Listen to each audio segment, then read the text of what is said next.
Hey everybody, this is an explanation of the Unit 5, Number 6 review for assessment. Okay, so let's go ahead and take a look at this. All right, so we're given an equation and we're supposed to write another linear equation that has each one of these situations, right? 0 solutions, 1 solution, and infinitely many solutions. Okay, so if I were to graph this, right, and I'm not going to right here in front of you, I'm just going to draw a graph. If I'm going to draw a graph with one solution and with 0 solutions and with infinitely many solutions. So here's my graph, my coordinate plane. If it has one solution, I'm going to have one line going one way and another line like intersecting one another. And they don't have to be going up and down. They both can be going up. But as long as they intersect in one spot, then there's one solution, right? So if there's no solutions, that means they don't intersect at all, right? So if I draw a line on here that doesn't,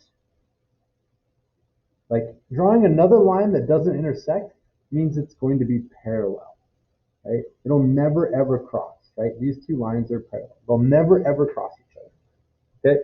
Now parallel is the same thing as saying they're going up at the same rate. One just starts higher than the other, right?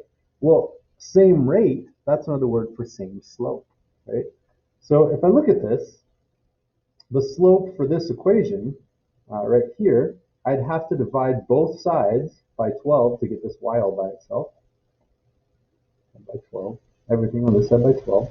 And that would give me 3/12x equals y minus 2. Well, I just add 2 to both sides, and that gets rid of this, right?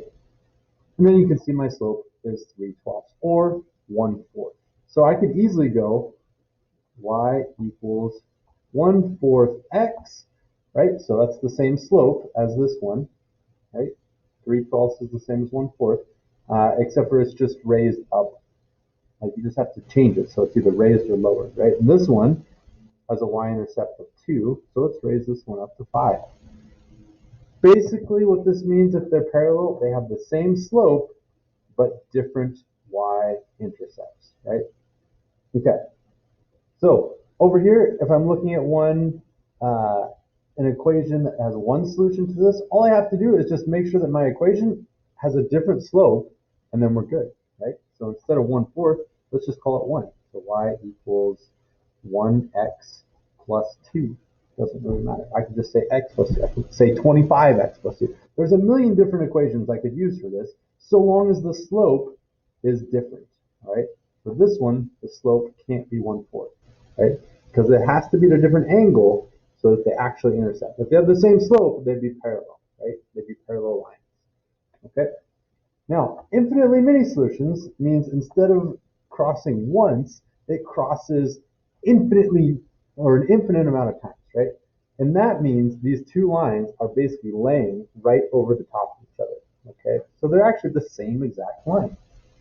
So I could write this same equation, 3x equals 12y minus 24. This has infinitely many solutions. It's the same thing.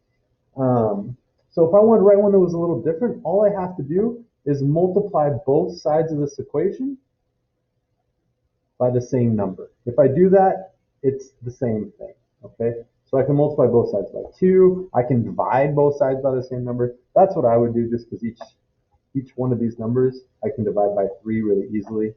So divide by 3, divide by 3, divide by 3, and that gives me x equals 4y minus 8.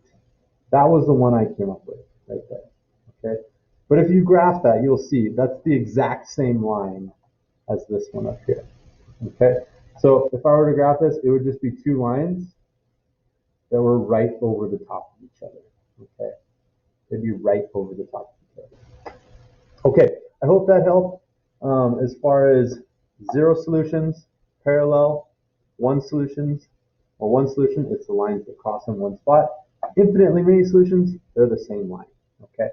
So if you still have questions on that, please email me, and hopefully we can get it worked out. Okay, talk to you soon.